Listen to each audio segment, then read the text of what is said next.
Welcome to Sapphire Future Academy. നമ്മൾ discuss ചെയ്തുകൊണ്ടിരിക്കുന്ന chapter reproductive health ആണ്. റീപ്രൊഡക്റ്റീവ് ഹെൽത്തിന്റെ ലാസ്റ്റ് പാർട്ടാണ് നമ്മളിപ്പോൾ ഡിസ്കസ് ചെയ്യുന്നത്. ഓക്കെ, ഇന്ന് നമ്മൾ ഡിസ്കസ് ചെയ്യാൻ പോകുന്നത് ഇൻഫെർട്ടിലിറ്റി. എന്താണ് ഇൻഫെർട്ടിലിറ്റി?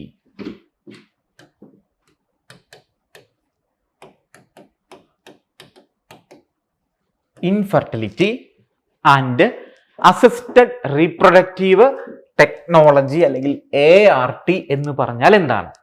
ഓക്കെ, സോ ഇൻഫെർട്ടിലിറ്റി എന്താണ്? ഇൻഫെർട്ടിലിറ്റി എന്ന് പറഞ്ഞാൽ, ഇൻഫെർട്ടിലിറ്റി എന്ന് വെച്ചിട്ടുണ്ടെങ്കിൽ വന്ധ്യത എന്ന് നമ്മൾ മലയാളത്തിൽ പറയും.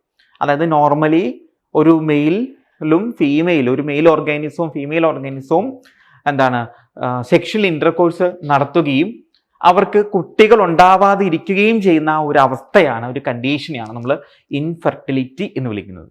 ഓക്കെ, അപ്പോൾ എപ്പോഴാണ് ഒരാൾ ഇൻഫെർട്ടിലിറ്റി എന്നുള്ള കണ്ടീഷനിലേക്ക് വരുന്നതെന്ന് അറിയാമോ? അതായത് ഒരാൾ ഇൻഫെർട്ടൈലാണ്, അല്ലെങ്കിൽ അവർക്ക് ഒരു മെയിലാണെങ്കിൽ അല്ലെങ്കിൽ ഫീമെയിൽ ആണെങ്കിൽ അവർക്ക് കുട്ടികൾ ഉണ്ടാവില്ല, കുട്ടികൾ ജനിക്കാൻ നോർമലി കുട്ടികൾ ജനിക്കാൻ പ്രയാസമായിരിക്കും എന്ന് നമ്മൾ പറയുന്ന, അല്ലെങ്കിൽ മെഡിക്കലി അതിനുള്ള എക്സ്പ്ലനേഷൻ എന്ന് പറയുന്നത്, വിവാഹം കഴിഞ്ഞതിന് ശേഷം നോർമൽ ഒരു സെക്ഷൽ ഇന്റർകോഴ്സ് നടക്കുന്ന രണ്ട് പേഴ്സൺസ് അല്ലെങ്കിൽ രണ്ട് കപ്പിൾസ്, അവർ വിവാഹം കഴിഞ്ഞ് 2 വർഷമായിട്ടും അവർക്ക് കുട്ടികൾ ഉണ്ടാവുന്നില്ലെങ്കിൽ മാത്രമാണ് അവരെ നമ്മൾ എന്തെന്ന് പറയുള്ളൂ, അത് ആ ഒരു കണ്ടീഷനെയാണ്, അപ്പോഴാണ് നമ്മൾ ഇൻഫെർട്ടൈൽ കപ്പിൾ എന്ന് വിളിക്കുള്ളൂ, അല്ലെങ്കിൽ ഇൻഫെർട്ടിലിറ്റി എന്ന് വിളിക്കുള്ളൂ.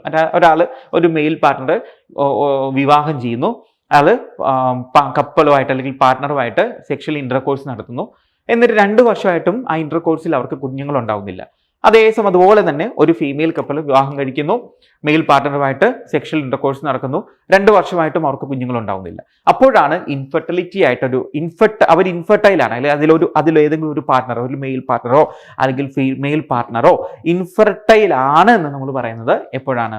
ഒരു 2 വർഷം കഴിഞ്ഞതിന് ശേഷം മാത്രമാണ് നമുക്ക് അവർ ഇൻഫെർട്ടൈൽ ആണെന്നും അവർക്ക് ഇനി അതല്ലാതെ പുതിയ നമ്മുടെ നൂതന അല്ലെങ്കിൽ മോഡേൺ മെഡിക്കൽ ടെക്നോളജി ഉപയോഗിച്ചവർക്ക് കുട്ടികൾ ഉണ്ടാവാനുള്ള സാധ്യതകളുണ്ടോ എന്ന് പരിശോധിക്കുകയും അല്ലെങ്കിൽ അങ്ങനെയുള്ള ചില മെഡിക്കൽ പ്രാക്ടീഷൻസ് ചെയ്യുകയും ചെയ്യുന്നു. അങ്ങനെ നോർമലി സാധാരണ ഒരു ഇന്റർകോഴ്സ് വഴി കുട്ടികൾ ഉണ്ടാവാത്ത കപ്പിൾസിന് അതിൽ ആർക്കാണ് ആ ഒരു ഇൻഫെർട്ടൈൽ കണ്ടീഷൻ ഉള്ളത് എന്ന് കണ്ടെത്തി അവർക്ക് നമ്മൾ കൊടുക്കുന്ന ചികിത്സാ രീതിയും അല്ലെങ്കിൽ കുഞ്ഞുങ്ങൾ ഉണ്ടാവാൻ വേണ്ടി നമ്മൾ മോഡേൺ സയൻസിന്റെ ടെക്നോളജി ഉപയോഗിച്ച് കുട്ടികൾ ഉണ്ടാവാൻ ശ്രമിക്കുന്ന ആ ഒരു ടെക്നോളജിക്ക് വിളിക്കുന്നതാണ് അസിസ്റ്റഡ് റീപ്രൊഡക്റ്റീവ് ടെക്നോളജി അല്ലെങ്കിൽ ART എന്ന് വിളിക്കുന്നു. ART. അപ്പോൾ പല വിധത്തിലുള്ള ART കുറിച്ചാണ് നമ്മൾ ഇവിടെ കൊടുത്തിരിക്കുന്നത്. ഓക്കെ, അപ്പൊ എങ്ങനെയൊക്കെയാണ്, അപ്പൊ അതിന്റെ വിശദമായിട്ടുള്ള വിവരങ്ങളിലേക്കൊന്നും നമ്മൾ പോകുന്നില്ല. എങ്ങനെയൊക്കെയാണ്, ഏതൊക്കെ മാർഗങ്ങൾ വഴി, ഏതൊക്കെ പ്രൊസീജിയറുകൾ വഴി അസിസ്റ്റഡ് റീപ്രൊഡക്റ്റീവ് ടെക്നോളജി ഉപയോഗിക്കുന്നു എന്നുള്ളതാണ് നോക്കുന്നത്. അതിൽ ഒന്ന് in vitro fertilisation, IVF, in vitro fertilisation. Next zygote intra Fallopian transfer, SIFT എന്ന് പറയും.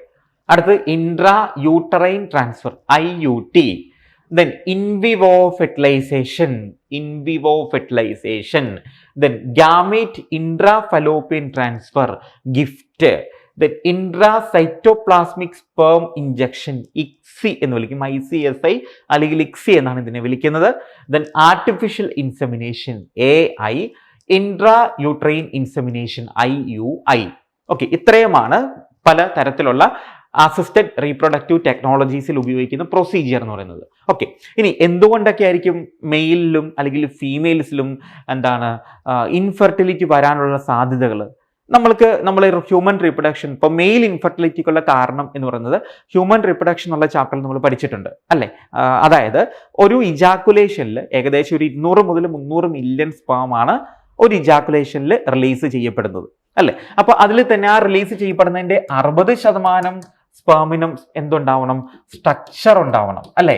സ്ട്രക്ചർ ഉണ്ടാവണം ആൻഡ് ഷേപ്പ് ഉണ്ടാവണം. അതിന്റെ ഹെഡ്, നെക്ക്, ടെയില് പോലുള്ള സ്ട്രക്ചറും ഷേപ്പ് ഒക്കെ 60% സ്പേമിന് മസ്റ്റായിട്ടും ഉണ്ടാവണം. അതുപോലെ തന്നെ 40% സ്പേം എന്ന് പറയുന്നത് മോട്ടൈലായിരിക്കണം. മോട്ടിലിറ്റി 40% സ്പേമിന് എന്തുണ്ടാവണം? മൂവ് ചെയ്യാനുള്ള കഴിവുണ്ടാവണം. ആ റിലീസ് ചെയ്തതിന് മൊത്തം പേർക്ക് 60% പേരും എന്താവണം? സ്ട്രക്ചറും ഷേപ്പും ഉള്ള സ്പേം ആയിരിക്കണം. അതിൽ തന്നെ 40% പേർക്ക് മോട്ടിലിറ്റി ഉണ്ടാവണം. അപ്പോൾ ഇങ്ങനെ ഇതില്ലാത്തൊരു കണ്ടീഷനിൽ ഇപ്പോൾ ഉണ്ടാവും, ഇപ്പോൾ ഒരു ഇജാക്കുലേഷനിൽ അല്ലെങ്കിൽ ഒരു മെയിൽ പാർട്ട്ണർക്ക് ഇജാക്കുലേറ്റ് ചെയ്യുമ്പോൾ അതിലെന്താണ് 60% സ്പേമുകൾക്ക് ഈ സ്ട്രക്ചറോ ഷേപ്പോ ഇല്ല, അല്ലെങ്കിൽ 40% അല്ലെങ്കിൽ ആ ഒരു 20% സ്പേമിന് മാത്രമേ മോട്ടിലിറ്റിയേ ഉള്ളൂ. അപ്പോൾ ആ ഒരു കണ്ടീഷൻ വരുമ്പോഴത്തേക്ക് നമ്മൾ എന്ത് പറയും? പുരുഷ വന്ധ്യത അല്ലെങ്കിൽ മെയിൽ ഇൻഫെർട്ടിലിറ്റി അല്ലെങ്കിൽ അത് ഇൻഫെർട്ടൈൽ ആണെന്ന് പറയും. ഓക്കെ, ഇനി അടുത്തത് ഫീമെയിൽസിൽ വരാവുന്നത് എപ്പോഴായിരിക്കും? ഓവം, അല്ലെ? അവരുടെ ഫീമെയിൽ ഗാമേറ്റ് എന്ന് പറയുന്നത് എന്താണ്? ഓവമാണ്.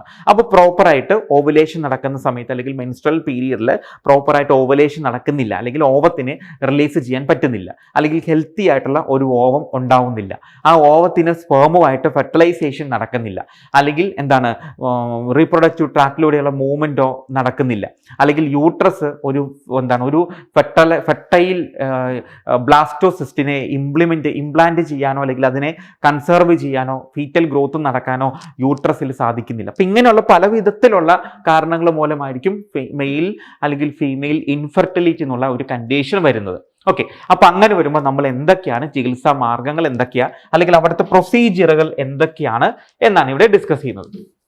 അതിൽ ആദ്യത്തേത് ഇൻവിട്രോ ഫെർട്ടിലൈസേഷൻ. ഇൻവിട്രോ ഫെർട്ടിലൈസേഷൻ എന്താണെന്ന് നമുക്ക് നോക്കാം. ഇൻവിട്രോ ഫെർട്ടിലൈസേഷൻ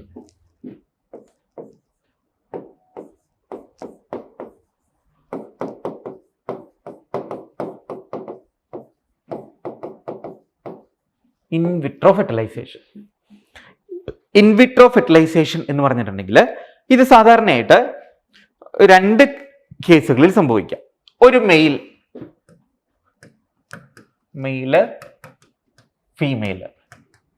ഇപ്പൊ ഇവിടെ മെയില് മാത്രമാണ് ഇൻഫെർട്ടൈൽ ആയിട്ടുള്ളതെങ്കിൽ ഒന്നെങ്കിൽ ആ മെയിലിന്റെ മോട്ടിലിറ്റി, അതെന്തായിക്കോട്ടെ, എന്ത് കാരണമാവും, ചിലപ്പോൾ മോട്ടിലിറ്റി കുറവായതുകൊണ്ടാവാം, അല്ലെങ്കിൽ സ്ട്രക്ചറോ ഷേപ്പോ കുറവായതുകൊണ്ടാവാം. ഇനി അതുപോലെ തന്നെ യാതൊരു തരത്തിലും മെയിൽ ഇജാക്കുലേറ്റ് ചെയ്യുന്ന സ്പേമിനെ ഫെർട്ടൈൽ ആക്കാൻ സാധിക്കുന്നതില്ല. അപ്പൊ അങ്ങനെയുള്ള കണ്ടീഷനിൽ ഒരുപക്ഷെ ചിലപ്പോൾ നമുക്കൊരു ഡോണറിനെ റിസീവ് ചെയ്യും. ഒരു ഡോണറിൽ നിന്നും, മറ്റൊരാളിൽ നിന്നും, ഒരു ദാതാവിൽ നിന്നും അല്ലെങ്കിൽ ഡോണറിൽ നിന്നും നമുക്ക് സ്പേമിനെ റിസീവ് ചെയ്യാൻ പറ്റും. ഇവിടെ അതുപോലെ തന്നെയാണ്, ഒരു ഡോണറിൽ നിന്നും നമ്മൾ ഓവം റിസീവ് ചെയ്യും. അപ്പോൾ ഒന്നെങ്കിൽ അത് ഒറിജിനൽ ആയിട്ടുള്ള ഫീമെയിൽ ആയിരിക്കാം, ഭാര്യ ആയിരിക്കാം, അല്ലെങ്കിൽ ഡോണറിൽ നിന്നും, ഒരു ഡോണർ ഫീമെയിലിൽ നിന്ന് നമുക്ക് ഓവം അല്ലെങ്കിൽ മെയിലിൽ നിന്ന് നമുക്ക് സ്പേം റിലീസ് ചെയ്യാം, അല്ലെങ്കിൽ അത് ഒറിജിനൽ അല്ലെങ്കിൽ അത് മെയിലിൽ നിന്ന് തന്നെയായിരിക്കും, ഹസ്ബൻഡിൽ നിന്ന് തന്നെയായിരിക്കും. അപ്പൊ എനിവേ എന്തായാലും ഇൻവിട്രോ ഫെർട്ടിലൈസേഷൻ ഉദ്ദേശിക്കുന്നത് എന്താണെന്ന് വെച്ച് കഴിഞ്ഞിട്ടുണ്ടെങ്കിൽ മെയിലിൽ നിന്നും സ്പേമിനെയും ഫീമെയിലിൽ നിന്നും ഓവവും കളക്ട് ചെയ്യും, പുറത്തേക്ക് എടുക്കും, കളക്ട് ചെയ്യും. അങ്ങനെ കളക്ട് ചെയ്തിട്ട് ഒരു ടെസ്റ്റ് ട്യൂബിലേക്ക് ഓവം ഇൻട്രൊഡ്യൂസ് ചെയ്യുന്നു. അതേ ടെസ്റ്റ് ട്യൂബിലേക്ക് തന്നെ ഹെൽത്തി ആയിട്ടുള്ള അല്ലെങ്കിൽ ഫെർട്ടൈൽ ആയിട്ടുള്ള ഒരു സ്പേമും ഇൻട്രൊഡ്യൂസ് ചെയ്യും. അങ്ങനെ ആ ടെസ്റ്റ് ട്യൂബിൽ വെച്ച് സ്പേമും ഓവവും തമ്മിൽ ഫെർട്ടിലൈസേഷൻ നടക്കും, മീറ്റ് ചെയ്യും, സൈഗോട്ട് ഫോം ചെയ്യും. അങ്ങനെ സൈഗോട്ട് ഫോം ചെയ്യും. അവിടെ ഇനി എന്തായിരിക്കും സംഭവിക്കുക? ഡിവിഷൻ നടക്കും, അല്ലെ? ക്ലീവേജ് നടക്കുന്നു. അങ്ങനെ ഡിവിഷൻ നടക്കുന്നു. 2, 4, 6 അങ്ങനെ 2, 4, 8 അങ്ങനെ ഡിവിഷൻ നടക്കുന്നു. അങ്ങനെ ഡിവിഷൻ നടക്കുന്ന അല്ലെങ്കിൽ അങ്ങനെ നമ്മൾ ഫെർട്ടിലൈസേഷൻ നടത്തി സൈഗോട്ട് ഫോം ചെയ്യുന്ന ആ ഒരു മാർഗത്തിനാണ് ഇൻവിട്രോ ഫെർട്ടിലൈസേഷൻ എന്ന് വിളിക്കുന്നത്. ഓക്കെ, അതായത് ഒരു മെയിൽ സ്പേമും ഓവവും പുറത്തേക്ക് എടുക്കുകയും അതുപോലെ ആ പുറത്തേക്ക് എടുത്തതിന് ഗാമേറ്റുകളെ നമ്മൾ ടെസ്റ്റ് ട്യൂബിലേക്ക് ഇൻട്രൊഡ്യൂസ് ചെയ്ത് ആ ടെസ്റ്റ് ട്യൂബിൽ വെച്ച് ഫെർട്ടിലൈസേഷൻ നടത്തുന്ന രീതിക്കാണ് ഇൻവിട്രോ ഫെർട്ടിലൈസേഷൻ എന്ന് വിളിക്കുന്നത്. ഓക്കെ, ഇതിനെ നമ്മൾ സാധാരണയായിട്ട് ടെസ്റ്റ് ട്യൂബ് ബേബി പ്രോഗ്രാം എന്നാണ് വിളിക്കുന്നത്. ടെസ്റ്റ് ട്യൂബ് ബേബി പ്രോഗ്രാം എന്നതിനെ വിളിക്കുന്നു. Okay, so that's all about in vitro fertilisation. അതായത് ബോഡിക്ക് പുറത്ത് വെച്ചിട്ട് നടത്തുന്ന ഫെർട്ടിലൈസേഷൻ ആണെങ്കിൽ ടെസ്റ്റ് ട്യൂബിൽ നടത്തുന്ന ഫെർട്ടിലൈസേഷനാണ് നമ്മൾ ടെസ്റ്റ് ട്യൂബ് ബേബി പ്രോഗ്രാം, അതായത് ഇൻവിട്രോ ഫെർട്ടിലൈസേഷൻ എന്ന് പറയുന്നത്. ഇനി അതിന്റെ തുടർച്ചയായിട്ട് വരാവുന്ന രണ്ട് മെക്കാനിസമാണ്, 2 പ്രൊസീജിയറുകളാണ് zygote intrafallopian transfer and intra uterine transfer. അവിടെ എന്തായിരിക്കും സംഭവിക്കുന്നത് അറിയാമോ? സൈഗോട്ട്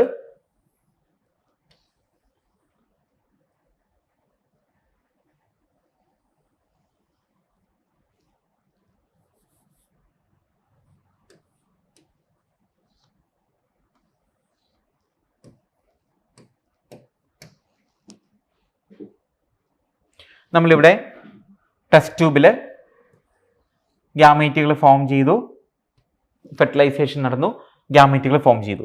ഇവിടെ ഇനി എന്താ സംഭവിക്കുക എന്ന് പറഞ്ഞാൽ നമ്മൾ ക്ലീവേജ് സംഭവിക്കും അല്ലേ? ഈ സൈഗോട്ട് ഡിവൈഡ് ചെയ്യും, ക്ലീവേജ് സംഭവിക്കും.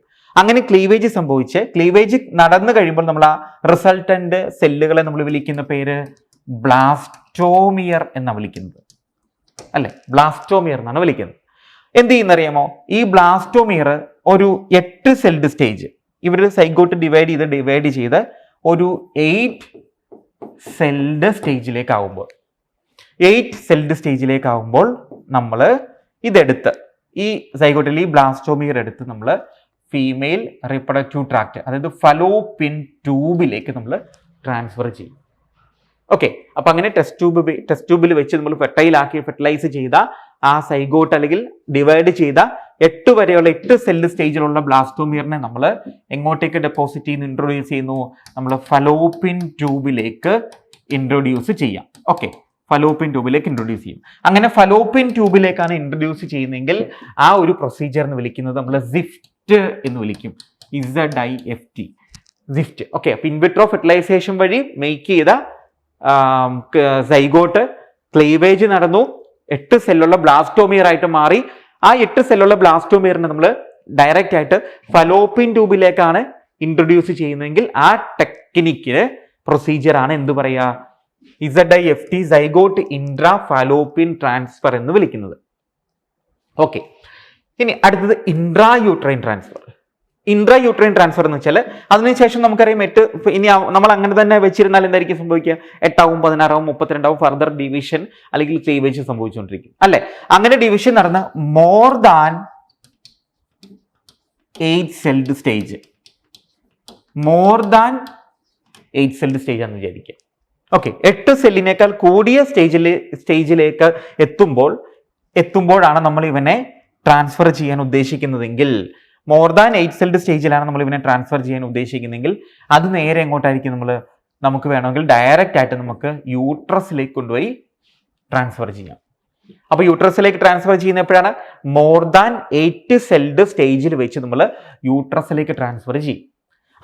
അപ്പൊ അങ്ങനെയാണെങ്കിൽ യൂട്രസിലേക്കാണ് നമ്മൾ ഡയറക്റ്റ് ആയിട്ട് ട്രാൻസ്ഫർ ചെയ്യുന്നെങ്കിൽ അതിനെ വിളിക്കുന്നതാണ് ഇൻട്രാ യൂട്രൈൻ ട്രാൻസ്ഫർ എന്ന് വിളിക്കും. Intra uterine transfer. ഓക്കെ, അപ്പൊ ഈ IVF വഴി പ്രൊഡ്യൂസ് ചെയ്ത സൈഗോട്ട് ബ്ലാസ്റ്റോമിയർ ആവുന്നു. 8 സെൽഡ് ബ്ലാസ്റ്റോമിയർ ആയി കഴിഞ്ഞാൽ അത് ഫലോപ്പിൻ ട്യൂബിലേക്ക് ഡെപ്പോസിറ്റ് ചെയ്യാം. That is called zygote intrafallopian transfer, ZIFT എന്ന് വിളിക്കുന്നു. ദെൻ ഇൻട്രാ യൂട്രൈൻ ട്രാൻസ്ഫർ, 8 സെല്ലിനേക്കാൾ കൂടുതൽ സെൽഡ് സ്റ്റേജിലേക്ക് വന്നു കഴിഞ്ഞാൽ നമ്മൾ ഡയറക്റ്റ് ആയിട്ട് നമുക്ക് യൂട്രസിലേക്ക് നമുക്ക് ഡെപ്പോസിറ്റ് ചെയ്യാം. അതിനെ വിളിക്കുന്നതാണ് intrauterine transfer. Then next is in vivo fertilisation എന്ന് വിളിക്കും. In vivo fertilisation. ഓക്കെ, എന്താണ് in vivo fertilisation? In vivo fertilisation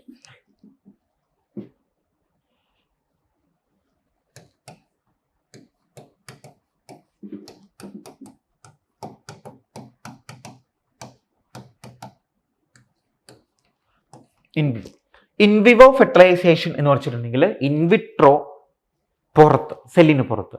in vivo എന്ന് വെച്ചാൽ എന്തായിരിക്കും? സെല്ലിന്റെ ഉള്ളിൽ അല്ലെങ്കിൽ ബോഡിയുടെ ഉള്ളിലായിരിക്കും. അതായത് ഒരു ഫീമെയിൽ റീപ്രൊഡക്റ്റീവ് ട്രാക്ട്, ഒരു ഫീമെയില് അവർക്ക് നോർമലി ചിലപ്പോൾ അവർക്ക് ഓവം പ്രൊഡ്യൂസ് ചെയ്യാൻ പറ്റാത്തതോ അല്ലെങ്കിൽ ഫെർട്ടിലൈസേഷൻ പ്രോപ്പറായിട്ട് നടക്കാത്തതോ ഒക്കെ ആയിട്ടുള്ള കണ്ടീഷൻ ആണെന്ന് വിചാരിക്കുക. അപ്പോൾ അങ്ങനെ ഉണ്ടാകുന്ന കണ്ടീഷൻസിൽ ഒരു ഡോണറിൽ നിന്നും ഒരു ഡോണർ ഫീമെയിലിൽ നിന്നും ഓവം നമ്മൾ വാങ്ങിക്കും.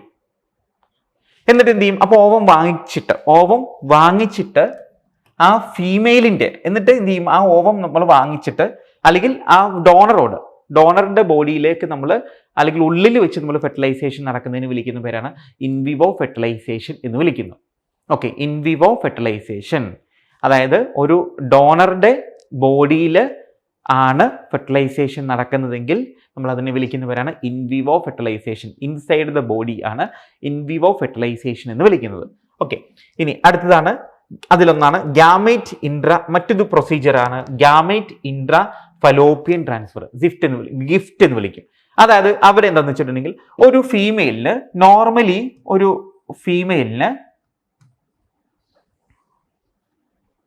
ഒരു ഹെൽത്തി ആയിട്ടുള്ള ഒരു ഓവം പ്രൊഡ്യൂസ് ചെയ്യാൻ ചിലപ്പോൾ പറ്റിയെന്ന് വരില്ല. ഹെൽത്തി ആയിട്ടുള്ള ഓവം പ്രൊഡക്ഷൻ ഉണ്ടാവില്ല. അപ്പം അങ്ങനെയുള്ള കണ്ടീഷൻസിൽ ആ ഫീമെയിലിന് ഒരു ഡോണറിൽ നിന്നും ഒരു ഓവം വാങ്ങിക്കാം, റിസീവ് ചെയ്യാം. അങ്ങനെ റിസീവ് ചെയ്തിട്ട് എന്ത് ചെയ്യും? ഈ മദറിന്റെ അല്ലെങ്കിൽ വൈഫിന്റെ അല്ലെങ്കിൽ ഫീമെയിൽ പാർട്ട്ണറിന്റെ ബോഡിയിലേക്ക് അല്ലെങ്കിൽ റീപ്രൊഡക്റ്റീവ് ട്രാക്റ്റിലേക്ക് അല്ലെങ്കിൽ ഫലോപ്പിൻ ട്യൂബിലേക്ക് ഡോണറിൽ നിന്നും വാങ്ങിച്ച ഓവത്തിനെ ഇൻട്രൊഡ്യൂസ് ചെയ്യും. അങ്ങനെ ഓവത്തിനെ ഇൻട്രൊഡ്യൂസ് ചെയ്യും, സ്പേം വരികയും അവിടെ ഫെർട്ടിലൈസേഷൻ നടക്കുകയും ചെയ്യാം. അതിന് വിളിക്കുന്നതാണ് ഗിഫ്റ്റ്, GIFT, ഗിഫ്റ്റ് എന്ന് വിളിക്കും. ഓക്കെ, അപ്പോൾ എന്തായിരിക്കും? അവിടെ നമ്മൾ ഡോണറിൽ നിന്നും ഓവം മാത്രമേ വാങ്ങിക്കുന്നുള്ളൂ. ബാക്കി ഈ ഒരു ലേഡിക്ക് ഇംപ്ലാന്റേഷൻ നടക്കും, അതുപോലെ തന്നെ ഫീറ്റൽ ഡെവലപ്മെന്റ് ഒക്കെ നടക്കും. മറ്റു പ്രശ്നങ്ങളൊന്നുമില്ല. ഹെൽത്തി ഓവം പ്രൊഡ്യൂസ് ചെയ്യുന്നില്ല എന്നുള്ളൊരു കുഴപ്പം മാത്രമേ ഉള്ളൂ. അപ്പൊ അങ്ങനെയുള്ള കണ്ടീഷനിലാണ് ഡോണറിൽ നിന്നും ഒരു ഓവം, ഹെൽത്തി ആയിട്ടുള്ള ഒരു ഓവം വാങ്ങിക്കുകയും ഈ യഥാർത്ഥ അല്ലെങ്കിൽ ഫീമെയിലിന്റെ ഫലോപ്പിയൻ ട്യൂബിലേക്ക് അത് ട്രാൻസ്ഫർ ചെയ്യുകയും ചെയ്യുന്നത്. അങ്ങനെ അതൊരു മറ്റൊരു പ്രൊസീജിയറാണ് ഗിഫ്റ്റ് എന്ന് വിളിക്കുന്നത്. ദെൻ അടുത്തത് ഇൻട്രാസൈറ്റോപ്ലാസ്മിക് സ്പേം ഇഞ്ചക്ഷൻ. മറ്റൊരു മാർഗമാണ് ഇൻട്രാസൈറ്റോപ്ലാസ്മിക് സ്പേം ഇഞ്ചക്ഷൻ. അതായത് ഒരു ഓവത്തിനെ, ഒരു എഗ്ഗിനെ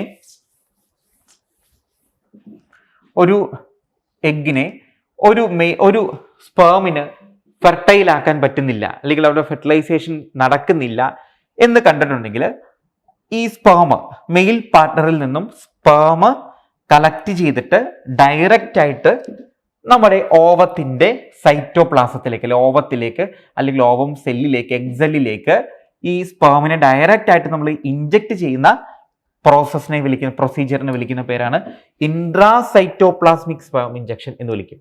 ഓക്കെ, ഇൻട്രാസൈറ്റോപ്ലാസ്മിക് സ്പേം ഇഞ്ചക്ഷൻ, ഓവത്തിന്റെ അകത്തേക്ക് സ്പേമിനെ നമ്മൾ ഇഞ്ചക്ട് ചെയ്യുന്ന രീതിക്ക് വിളിക്കുന്നതാണ് ഇൻട്രാസൈറ്റോപ്ലാസ്മിക് സ്പേം ഇഞ്ചക്ഷൻ എന്ന് വിളിക്കുന്നത്. അത് സാധാരണ ചിലപ്പോൾ എന്തായിരിക്കും? സ്പേമിന് എഗ്ഗിനെ ഫെർട്ടൈൽ ആക്കാൻ പറ്റാത്ത കണ്ടീഷൻസിൽ നമ്മൾ സാധാരണ ഇങ്ങനെ ഒരു പ്രൊസീജിയർ ചെയ്യുന്നുണ്ട്, ഇൻട്രാസൈറ്റോപ്ലാസ്മിക് സ്പേം ഇഞ്ചക്ഷൻ. ഓക്കെ, ഇനി അടുത്തതാണ് ആർട്ടിഫിഷ്യൽ ഇൻസെമിനേഷൻ. എന്താണ് ആർട്ടിഫിഷ്യൽ ഇൻസെമിനേഷൻ? ഇൻസെമിനേഷൻ എന്ന് വെച്ചാൽ എന്താണ്? നമ്മൾ പറഞ്ഞു, റീപ്രൊഡക്ഷന്റെ ഗ്യാമറ്റോജെനസിസ് കഴിഞ്ഞാൽ അടുത്ത ഒരു ഘട്ടമാണ് ഇൻസെമിനേഷൻ, അല്ലെ? ഇൻസെമിനേഷൻ എന്ന് പറഞ്ഞിട്ടുണ്ടെങ്കിൽ ഫീമെയിൽ റീപ്രൊഡക്റ്റീവ് ട്രാക്റ്റിലേക്ക് മെയിലിന്റെ സെമൻ ഇഞ്ചക്ട് ചെയ്യപ്പെടുന്ന അല്ലെങ്കിൽ ഇൻട്രൊഡ്യൂസ് ചെയ്യപ്പെടുന്ന ആ പ്രൊസീജിയറാണ് ഇൻസെമിനേഷൻ എന്ന് പറയുന്നത്. അപ്പൊ ആർട്ടിഫിഷ്യൽ ഇൻസെമിനേഷൻ എന്തായിരിക്കും? ആർട്ടിഫിഷ്യലി ഫീമെയിൽ ബോഡിയിലേക്ക്, ട്രാക്റ്റിലേക്ക് സെമൻ ഇഞ്ചക്ട് ചെയ്യപ്പെടുന്ന അല്ലെങ്കിൽ ആർട്ടിഫിഷ്യലി ഇൻട്രൊഡ്യൂസ് ചെയ്യപ്പെടുന്ന മാർഗമാണ് ആർട്ടിഫിഷ്യൽ ഇൻസെമിനേഷൻ. അതായത് നമ്മൾ ഇപ്പൊ ഡിസ്കസ് ചെയ്തോളൂ, മെയില് ഇൻഫെർട്ടൈൽ ആണെങ്കിൽ അതായത് എന്ത് സംഭവിക്കും? സ്പേമിന് മൂവ്മെന്റ് ഉണ്ടാവില്ല, അല്ലെങ്കിൽ മെച്ചുറേഷനോ അല്ലെങ്കിൽ ഹെൽത്തി ആയിട്ടുള്ള അല്ലെങ്കിൽ സ്ട്രക്ചറിലുള്ള ഹെഡും നെക്കും ഒക്കെ ഉള്ള, ടെയിലൊക്കെ ഉള്ള സ്പേം അല്ല ഉണ്ടാവുന്നതെങ്കിൽ എന്ത് ചെയ്യും?